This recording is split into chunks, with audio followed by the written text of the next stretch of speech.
Boa noite, irmãos. Graça e paz. Abre a Bíblia em Mateus 10, 36, depois você se senta, tá bom? Os inimigos do homem serão os seus próprios familiares. Quem ama o pai ou a mãe mais do que a mim não é digno de mim. Quem ama o filho ou a filha mais do que a mim não é digno de mim. E quem não toma a sua cruz e não me segue não é digno de mim. Quem achar a sua vida, a perderá, e quem perder a sua vida por minha causa, a achará. Eu sempre tive um problema com esse texto aqui. Eu, na minha juventude, no começo da minha fé, eu nunca concordava com esse texto, eu achava esse texto muito pesado, quando Jesus falava aqui no versículo 36, que os inimigos do homem seria a sua própria família. No versículo 35, olha, diz assim, porque eu vim para trazer divisão entre o homem e o seu pai, entre a filha e a mãe, entre a nora e a sogra. Então eu sempre quis entender esse texto. Eu não gostava desse texto, porque eu sempre achei que a família tinha que ser preservada e que Jesus, ele veio para unir. Mas por que nesse texto ele fala que ele veio trazer divisão? E por que nesse texto ele diz aqui que o inimigo do homem, os inimigos do homem serão os seus próprios familiares? Mas conforme o tempo foi passando, eu fui estudando mais a Bíblia e conhecendo mais a palavra de Deus, eu entendi que esse texto é apenas uma citação do livro de Miqueias. Jesus está citando um texto aqui. E ele tem um motivo para isso. Bom, então eu vou explicar para vocês que Jesus, ele estava nesse texto do capítulo 10 de Mateus, ele estava mandando os discípulos saírem e irem anunciar o evangelho. E ele falou para as pessoas, olha, não leve nada no seu alforje, não leve nada, não precisa levar um monte de muda de roupa com vocês, tudo que derem para vocês comer, vocês comam, mas saiba de uma coisa, eu vou levar, a minha palavra quando chegar na família vai levar espada, vai separar pai e marido e mulher, pai e filho, e aí eu fiquei pensando, por que Jesus disse isso? E eu entendi com o tempo e aprendi que o evangelho, gente, preste atenção, olha, o evangelho, ele traz confrontamento. Repita comigo essa frase, que o evangelho traz confrontamento. Vamos lá. O evangelho traz confrontamento. Na casa que o evangelho chega, aí traz vida, aí traz saúde, traz cura, mas também traz confrontamento. Por quê? Porque o evangelho vai na contramão daquilo que a essência natural humana ensina, prega. O evangelho vai contra aquilo que o mundo prega, o evangelho vai contra aquilo que a carne quer, o evangelho vai contra aquilo que a sociedade gosta. Então é claro que ele vai ser confrontado. Muitas pessoas não seguem a fé cristã porque não gostam de dar de cara com textos bíblicos que confrontam aquilo que elas gostam de fazer. Então muitas vezes numa família, numa casa, existem pessoas que aceitam bem o evangelho. Mas na mesma casa, muitas vezes, existem pessoas que confrontam o evangelho, que não concordam com o evangelho. Quantos de vocês aqui não passaram por situações vexatórias com algum familiar? Quantos de vocês aqui, em algum momento da vida de vocês, não foram chamados de crentinho ou crentinha do pau oco, ou crente falso, ou crente da saia quente? Nunca você ouviu falar isso? As pessoas falam, sabe por quê? Porque o evangelho, ele é confrontamento, ele é decisão, ele é decisivo. O evangelho é radical, não existe meio termo. Ou você é ou você não é, ou você tem o evangelho ou você não tem o evangelho. Ou é luz ou é treva. Jesus falou assim na sua carta para a igreja de Laodiceia. Ele diz, porque você é morno, não é quente nem frio, eu estou a ponto de te vomitar da minha garganta. O evangelho, ele traz divisão mesmo, ou é renúncia do pecado, ou é uma vida de pecado. Hoje as pessoas querem viver o evangelho pecando. As pessoas querem fazer as coisas erradas e querem que a igreja e que a Bíblia concorde com elas. Então Jesus estava dizendo o seguinte, olha, quando vocês levarem o evangelho para as famílias, você vai levar espada. Vai ter divisão lá, porque alguns vão concordar com meus ensinamentos e outros vão odiar os meus ensinamentos. Quantas pessoas já não nos odiaram? Quantas pessoas já não nos perseguiram? Quando você aceita o evangelho de verdade e toma uma decisão radical na sua vida, você vai ser odiado. Você vai ser amado por poucos e odiado por muitos. Você vai ser chamado de quadrado, de cafona, de careta. Você vai ser taxado como uma pessoa bitolada, uma pessoa que não tem como avançar, religioso, fanático. Porque os ensinamentos de Cristo, ele traz confronto. Então Jesus aqui está falando para os seus discípulos, e ele cita uma passagem lá do livro de Miqueias, capítulo 7, versículo 6. Miqueias foi um homem que profetizou do ano 750 a 680 a.C. Ele era de Judá, mas ele pregava contra o reino do norte, que o reino do norte ia cair, que a sua capital Samaria ia cair, que os assírios iam invadir. Ele dizia, porque existia muita maldade na época, muita ruindade, as pessoas faziam maldade, eles pegavam as crianças, jogavam vivas no fogo para oferecer aos deuses do passado. Então Deus resolveu destruir e falou para Miqueias: Miqueias, levanta uma profecia contra Judá e diga para Samaria: eis que a minha justiça virá e eu lançarei minha justiça sobre o meu próprio povo, que aquele povo também era de Deus. E Miqueias então no versículo 6 do capítulo 7, pode abrir para mim por favor, capítulo 7 verso 6 do livro de Miqueias. Porque o filho despreza o pai, a filha se levanta contra a mãe, a nora contra a sogra, os inimigos do homem são os da sua própria. A ruindade hoje aqui, Jesus estava dizendo, há tanta maldade espalhada que dentro da própria casa um vai ser inimigo do outro. Só que no tempo de Jesus não era só por causa da injustiça, era por causa do poder da palavra. E eu quero já falar uma coisa para você. Se você está em cima do muro, irmão, minha irmã, escuta o que eu vou falar para você. Se você é daqueles crentes que vem para a igreja, que tem uma Bíblia, que toma ceia, mas gosta de viver uma vida de pecado, lá no seu trabalho as pessoas sabem que você não é crente em nada, sabe, lá na sua família você é aquela pessoa que não preserva a palavra de Deus, assuma logo a sua condição do mundo. Porque não há espaço para o evangelho, para essa abertura de pecado. Ou você aceita Jesus e anda nos caminhos do Senhor de verdade, ou então, meu amado, Jesus diz, aquele que crer e for batizado, mas quem não crê. Então, quando Jesus fala isso lá em Mateus 10, ele está citando Miqueias, que lutava também contra essa maldade humana. E aqui nós vemos que então o homem o inimigo do homem seria o próprio homem. Seria o próprio homem. E agora aqui eu quero mostrar para vocês os três principais inimigos da família. Por que as famílias brigam? Por que existe divisão? Por que tem irmão que não conversa com o irmão? Por que tem pai que não conversa com o filho? Por que tem tanto divórcio? Por que tem tanta separação? E aí eu vou falar para vocês, o primeiro motivo está em Mateus capítulo 6, versículo 21. Abra lá, Mateus capítulo 6, versículo 21. Vamos ver. Diz assim: porque onde está o teu tesouro, aí estará também o teu coração. A prosperidade tem enganado muitas famílias. Escute.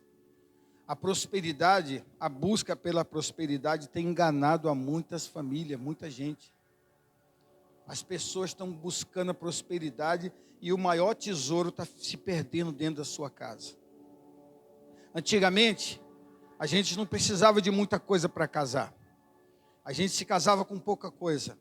Eu mesmo me casei, aluguei uma casinha, ganhei um fogão velho do meu tio, meu irmão me deu um sofá e uma geladeira, e eu juntei umas panelas da minha mãe, e o guarda-roupa ficou lá para ser montado, e a gente se casou, e fizemos 37 anos de casado esse mês, e nunca nos separamos, nunca nos desquitamos, nunca nos desviamos, e nos amamos como nos amamos desde o começo.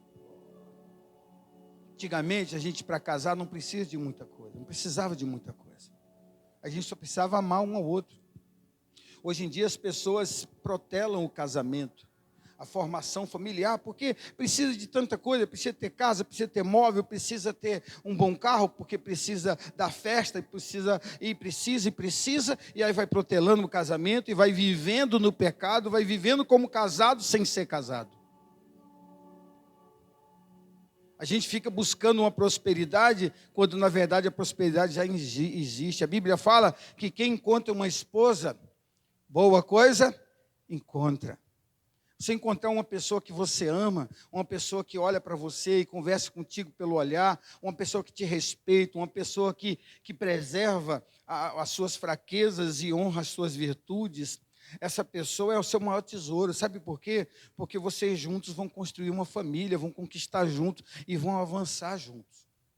Hoje em dia as pessoas buscam a prosperidade e lutam pela prosperidade, entregam os seus filhos cedo para outras pessoas criarem, porque precisa ganhar mais dinheiro, porque precisa de mais coisas, porque precisa crescer mais, e precisa comprar mais coisas, e sempre mais, e nunca os 4G que a gente tem em casa, no nosso Wi-Fi, é o suficiente, nunca. A gente sempre quer mudar, a gente sempre quer trocar, e a nossa família, o nosso maior tesouro vai ficando para trás. A nossa relação com o nosso pai, nossa relação com o nosso filho, a gente só trabalha, só busca, achando que muitas vezes o dinheiro vai suprir uma necessidade relacional que não é comprado por dinheiro. Um filho quer o pai, o filho quer a mãe, o filho quer dormir no colo da mãe, quer que a mãe conte uma historinha para ele, quer que a mãe fale para ele sobre as coisas do passado, quer que ensine a andar de bicicleta também. Isso é uma riqueza. O marido e a mulher precisam de conversar um com o outro, mas muitas vezes um nem vê o outro, um sai de manhã, quando o outro chega, o outro está saindo, e trabalha correndo, e aquela agitação, e precisa ter muita coisa, depois morrem, e os filhos se matam por causa do que ficou. O nosso maior tesouro está dentro da nossa casa. Uma vez minha esposa disse assim, ela trabalhava na prefeitura, ela falou assim, minhas filhas adolescentes, as meninas crescendo, a menor tinha, as que tinha 10, a segunda tinha 12, a terceira tinha 14, a primeira tinha 16, e ela falou, sabe de uma coisa? Minhas filhas adolescentes, eu não vou trabalhar mais, eu vou cuidar delas dia a dia, vou cuidar de tudo, eu vou andar com elas, para elas se tornarem mulheres, crescerem e se tornarem mulheres de Deus, e ela ficou em casa cuidando das minhas filhas. Mas eram 4, né? Eram 4. Aquilo foi pesado para mim, porque eu tive que trabalhar mais, mas ao mesmo tempo foi muito bom, porque eu via minhas filhas crescendo do lado da mãe. E quando eu ficava preocupado, eu dizia, estou preocupado com fulano. Ela dizia, não se preocupe, é isso que está acontecendo, eu já estou acompanhando, já conversei com ela, já mostrei para ela que não era assim. E aí, quando era para eu entrar, ela me chamava. Então, meu maior tesouro, minha maior riqueza está dentro da minha casa. É lógico que a gente precisa trabalhar, a gente precisa prosperar, a gente precisa avançar, a gente precisa ter um monte de coisa, mas a prosperidade, irmãos, não é aglomerar coisas materiais. Prosperidade é a gente ter boa saúde, comer bem e viver um do lado do outro, ajudando um ao outro, sorrindo e vindo para a igreja junto, caminhando junto de mão dada, sonhar junto, se alegrar junto, chorar junto, viajar junto, dormir junto, acordar junto. É o maior tesouro. Então, o primeiro inimigo do casamento, da família, é essa prosperidade falsa. O papel da família é muito maior do que botar só comida na mesa. Às vezes, nós estamos querendo ganhar a cidade de Limeira e estamos perdendo nossos filhos dentro de casa. Nosso casamento está se ruindo, não existe mais um relacionamento saudável, não há mais um diálogo saudável, não há mais aquele carinho, porque o casal não para passear, não sai junto, não sai para ir ali na praça, não sai para ir ali na... Você sabia que ali em Arthur Nogueira tem uma praça bonita? Quem sabia disso? Ali você não gasta nada, é só o combustível. Você só vai ali, para um pouquinho o carro, estaciona, passeia com ela, passeia com seus filhos, põe lá um pano no chão, leva lá um bolo, come, brinca, corre atrás e sobe na árvore, desce e volta todo mundo feliz e a gente está junto. Nada na vida, nenhum projeto na vida de prosperidade justifica a perca da nossa família. A pior coisa do mundo é ter um filho nas drogas, é ter uma filha na prostituição. A pior coisa do mundo é ter um casamento de fachada, de mentira, de falsidade. As pessoas acham que está tudo bem, quando na verdade não está. A gente mostra que o nosso casamento é lindo, que a gente se ama, e beijo para cá e abraço para lá, mas chegando em casa, aquilo ali não passa de mentira. A pior coisa do mundo é viver de fachada. Mas a melhor coisa do mundo é a gente viver bem com a nossa família, é a gente abrir a palavra de Deus junto, é a gente suprir a necessidade um do outro, é a gente dar uma palavra. Irmãos, o conselho de um pai é muito importante para um filho. Você que é pai, você que é mãe, é muito importante você observar um filho, uma filha, sentar com ela, falar: eu quero falar com você, senta aqui, como você está?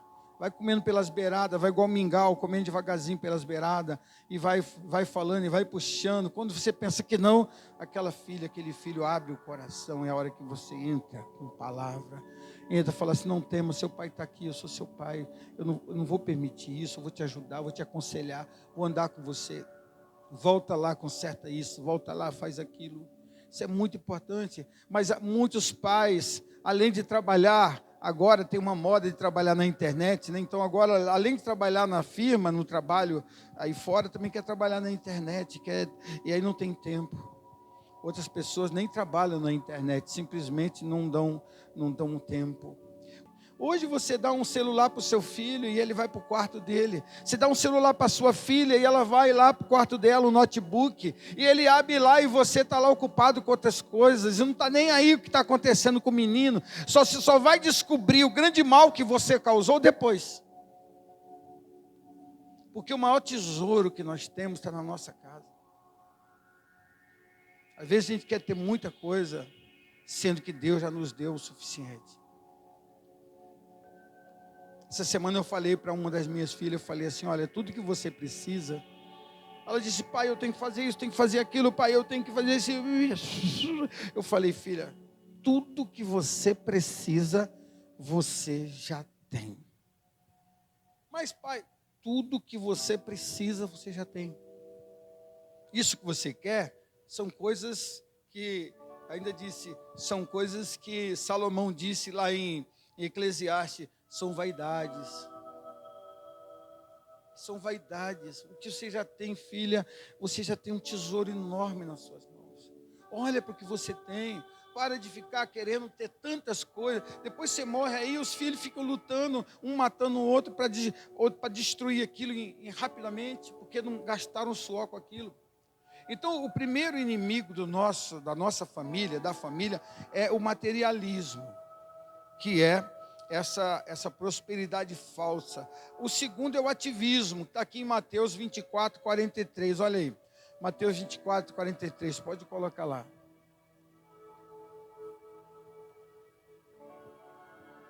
Eu queria que a igreja lesse comigo, 1, 2, 3 no telão, vamos lá. Mas considerai isso, se o pai de família soubesse a que hora viria o ladrão, vigiaria e não deixaria que fosse arrombada a sua casa. Uma das coisas que a gente mais fala hoje em dia, sabe o que é? Eu não tenho tempo, agora não dá, agora eu não posso, ou eu faço depois. Isso chama-se ativismo. O segundo inimigo do casamento no século 21 é o ativismo. A gente faz muita coisa, muita coisa. Além de a gente trabalhar, a gente tem outras coisas. Tem a igreja, a gente tem um monte de outras coisas. A gente quer fazer um monte de coisa. A gente quer gastar muito tempo com a nossa beleza. A gente quer gastar muito tempo com o nosso carro. A gente quer gastar muito tempo com nossos sonhos. E o tempo é algo precioso, valioso, que está em falta. 24 horas não dá mais. Alguém precisa aumentar pelo menos mais umas 6, 7 horas no dia. Então a gente sempre diz isso. Aqui Jesus está falando assim, ó, mas considerem isso. Se o pai de família soubesse que hora que viria o ladrão, vigiaria e não deixaria que fosse arrombada a sua casa. Se o chefe da casa soubesse que o ladrão fosse entrar na casa dele 3 horas da manhã, ele ficaria lá fazendo o quê? Esperando o ladrão. Mas como a gente não tem tempo de vigiar a nossa casa, o ladrão vai lá e rouba tudo. Ele não rouba coisas materiais, não. Ele rouba nosso filho. Ele leva o nosso filho para para Cracolândia. Ele rouba nosso casamento. O ladrão, a gente não tem tempo para olhar, então o ladrão entra lá e rouba o amor que a gente tinha pela esposa, o respeito. O ladrão rouba a nossa filha. O ladrão rouba, sabe o quê? A integridade da nossa família. O ladrão rouba a paz que a gente tinha lá, não tem mais. A gente não tem tempo, a gente só, quando vai ver, já foi. Então, o ladrão foi lá e roubou a nossa unidade. A gente já não senta mais na mesa para comer. Cada um faz seu prato e sai para um lugar. Cada um come a hora que quiser, a hora que chega, e não dá tempo. Então, o ladrão está roubando, o ladrão está roubando. Mas Jesus falou que se a gente soubesse que hora que viria o ladrão, a gente esperaria lá. Mas muita gente não está preocupado com o ladrão, então ele está roubando. E é por isso que você vê muitas famílias perdidas. É por isso que você vai no presídio e chega lá no presídio, tem muitos presos com 30 anos de cadeia, chamado Elias, chamado Eliseu, chamado Davi, Mateus, Joabe, Saulo, Paulo. São os filhos dos crentes que não guardaram a família, que era o seu maior tesouro. Então o ladrão rouba. O ladrão rouba mesmo.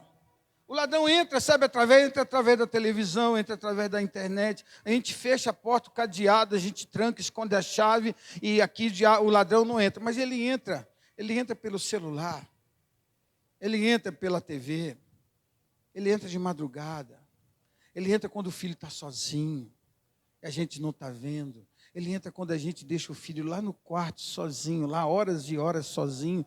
Estou brincando, mãe. Brincando de quê? Estou brincando, mãe. Ele não sabe, você não sabe, mas o ladrão está lá dentro do quarto do teu filho, roubando o teu filho, e vai lançar o teu filho para o pecado e para a perdição, e para tirar depois não é fácil.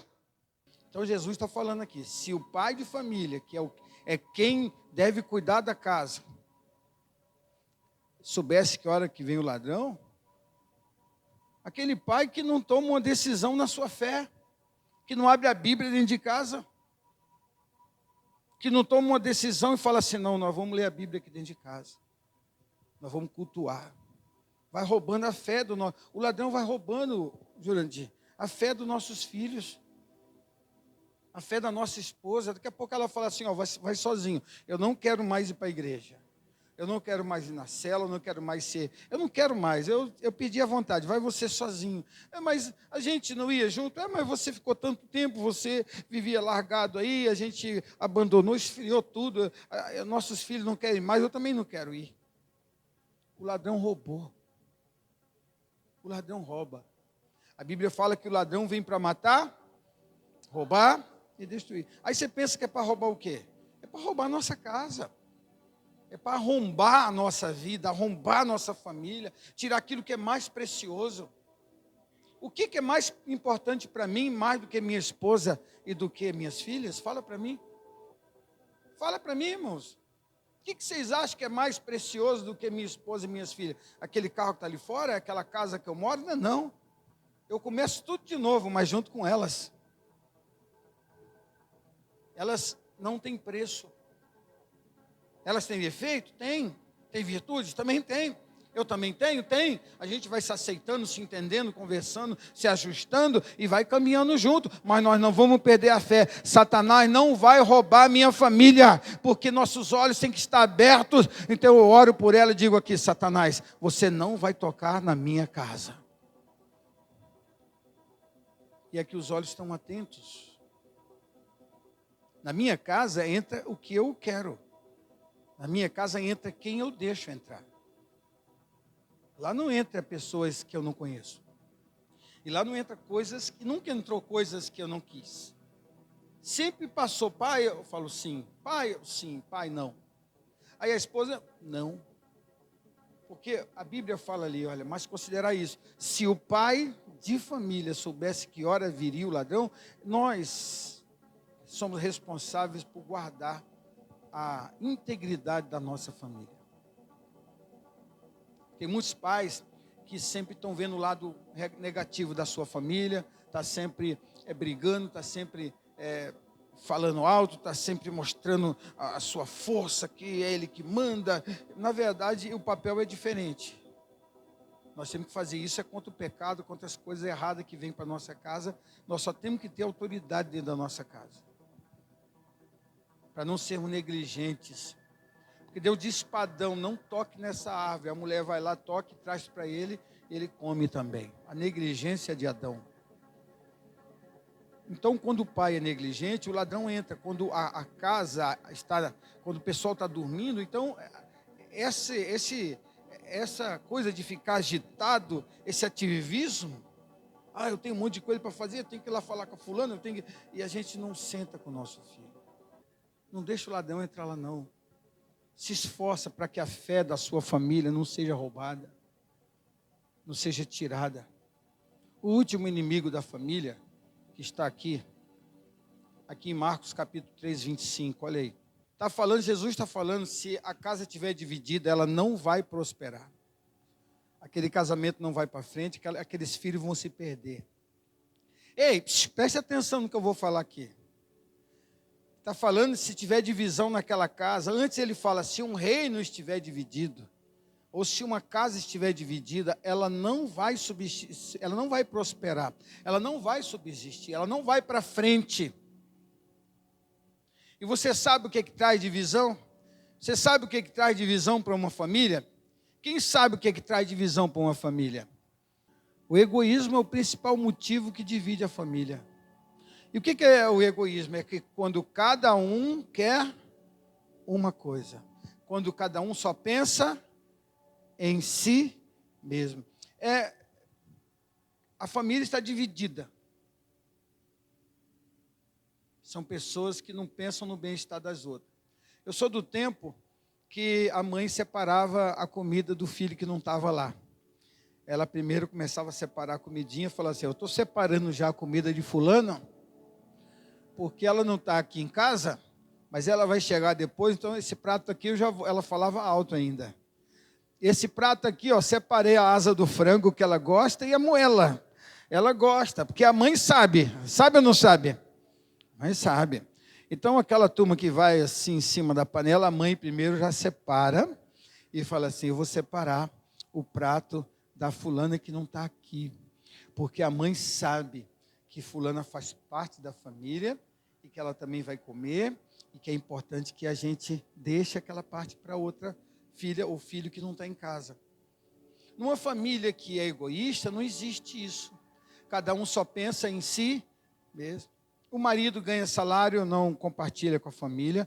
Tem esposa que nem sabe quanto o marido ganha. A esposa ganha o dinheiro dela, é separado. O filho ganha o dinheiro dele, é separado. Aí um não quer ajudar na conta da água, quer usar a água. É como eu preguei semana passada, ele quer usar o vaso, mas não quer lavar o banheiro. Ele quer tomar banho, mas é só uma pessoa, eu falei semana passada. Mas então a pessoa quer usar a luz, quer usar a internet, ela quer comer, mas ela não quer ajudar. Sabe por quê? Porque ela tem outras coisas importantes para ela para fazer. Eu estou pagando meu carro, poxa. Eu estou comprando alguma coisa, poxa.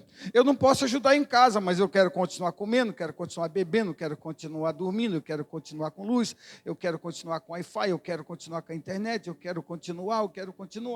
E aquela questão, aquela família que está dividida, que cada um tem um propósito, ela não vai vingar. É o senhor que está falando isso? Não, é ali. Marcos 3, 25. Se uma casa estiver dividida entre si mesmo, tal casa não poderá subsistir. Não sou eu que estou falando, é a Bíblia que está falando. É o Evangelho, foi Jesus quem disse. Tem família que não consegue fazer nada junto. Não consegue trocar uma porta junto, não consegue plantar um jardim junto. Não consegue reformar uma casa junto, não consegue nem viver junto, nem botar comida em casa junto, porque é uma família dividida e egoísta e sem Deus. Porque Jesus, ao contrário da sociedade, ele não ensina o egoísmo, ele ensina o altruísmo. Você sabe o que é o altruísmo? Altruísmo é quando você deseja para as pessoas, ou quando você trata as pessoas de igual modo ou melhor do que você. É quando você faz uma coisa em favor dos outros. Isso é altruísmo. Quando Jesus morreu na cruz para salvar a sua vida, ele entregou a sua vida em favor de todos. Isso chama-se altruísmo. O evangelho é altruísta. O evangelho é altruísta, não é egoísta. Quando a gente é egoísta, a gente vem para a igreja, escute só que coisa difícil que eu vou ensinar para vocês. Muito difícil, mas muito, se esforça aí. Quando a gente é muito egoísta e a gente vem para a igreja, aceita Jesus como Salvador e deixa a palavra de Deus entrar no nosso coração, sabe o que acontece? O egoísmo sai e o altruísmo entra. Aí a gente faz um pelo outro. Eu vou cuidar disso aqui porque fulano vai chegar cansado, ele vai chegar para ter que acordar amanhã cedo, então eu vou cuidar disso para ele. Ele vai chegar assim, aí o outro chega, naquele dia você fez isso, eu vou fazer isso por você também, eu quero ajudar com isso. É assim. Mas se a casa estiver dividida, não consegue fazer nada. Família ganha bem, o salário é bom. Eles, se eles juntarem, eles fazem uma casa muito bonita, mas a casa está caindo nos pedaços. Porque cada um está olhando para uma direção. Cada um quer uma coisa diferente. Eles não conseguem falar a mesma língua. Parece Torre de Babel. Então, o egoísmo é o terceiro motivo que faz com que a família viva assim. E como é que resolve essas três coisas? Como é que resolve essas três coisas? Pastor, gostei da pregação. O que eu faço? Eu não terminei ainda não, vou entrar na conclusão agora. Pastor, o que eu faço para a gente resolver o problema lá de casa? Só tem um jeito, pessoal. Qual o jeito que é? Quem sabe? Com a letra, começa com a letra com e termina com a letra versando. Então, como é que chama? O povo inteligente. Senta, tira a tomada do Wi-Fi, pelo amor de Deus, em nome de Jesus, arranca aquela tomada do Wi-Fi, desliga tudo lá, senta, olha no rosto do outro e diga, vamos conversar, meu amado. Nós precisamos conversar. Aqui em casa é assim, a gente precisa tratar das coisas. Às vezes a gente vê as coisas erradas dentro de casa e a gente não trata. E quando a gente não trata com uma coisa errada, a tendência daquela coisa que está errada é aumentar ou diminuir? É aumentar. Porque onde passa um boi, passa uma banhada. Então, se você não resistiu, se a autoridade da casa não bateu de frente, não falou, olha, eu vou explicar para você por que não. Vou dizer para você por que aqui não, aqui dentro de casa não. Eu vou explicar para você. Aqui na Bíblia diz assim, assim, assim. Então, nós precisamos conversar. É aquele adolescente que está pelos cantos, aquela adolescente que está tratando as coisas. Às vezes ela está com algum problema, às vezes ela tem um problema na escola, alguém está lá afligindo a alma dela na escola, mas a gente não para conversar, não vai até lá, não ajuda aquela menina. Às vezes a esposa está fria, às vezes o marido está frio, aí a gente também fica frio, e a gente fica tratando o outro do mesmo jeito que está sendo tratado. Paulo diz lá aos Romanos capítulo 12, não pagai o mal com o mal, mas pagai o mal com o bem. Romanos 12, 20 diz isso em diante ali. Então, às vezes, você tem algum problema, você está vendo que as coisas não estão normais, senta, para, conversa, não deixa a sua família ser destruída. Explica por que está errado, abre a escritura, ora pela pessoa, mostra para ela qual é o motivo que isso vai causar, o que vai causar, a consequência, desculpa, não o motivo, mas a consequência que aquela ação vai causar na nossa família. Então, esses são os inimigos da família 3. E antes de eu ler lá Neemias 4,14, daqui a pouco eu vou ler lá, mas eu vou falar para vocês o maior inimigo da família, quem sabe? Você sabe qual é o maior inimigo da família? O diabo é o nosso maior inimigo, é o maior inimigo da sua família. Ele quer destruir seu casamento, quer destruir sua fé, quer tirar você da igreja, quer tirar seus filhos da igreja, quer colocar pessoas perdidas no meio da sua família, quer fazer seus filhos olharem para Sodoma e para Gomorra, quer fazer com que o seu casamento seja destruído, quer que você vá para o divórcio, quer que você se torne um alcoólatra, quer que você aprenda a fumar, quer que você fique viciado no maço de cigarro. Satanás quer que o seu filho fume, Satanás quer que seu filho mate, Satanás quer que seu filho te envergonhe, Satanás quer que seu filho se perturbe a sua identidade e tenha uma estrutura de relacionamento completamente torta para envergonhar você, envergonhar a palavra de Deus, envergonhar o Senhor Deus. Mas tudo isso vai ficar por terra se você decidir lutar em favor da sua casa. Olha o que diz aí a Bíblia lá em Neemias, por favor, 4,14. Eu inspecionei e pus-me e disse aos nobres, aos magistrados e ao resto do povo: não os temais, lembrai-vos de quem? Grande e temível e, vamos comigo, irmãos, e pelejai pelos vossos irmãos, vossos filhos, vossas filhas, vossa mulher e vossa casa. Vamos aplaudir o Senhor? Bem forte.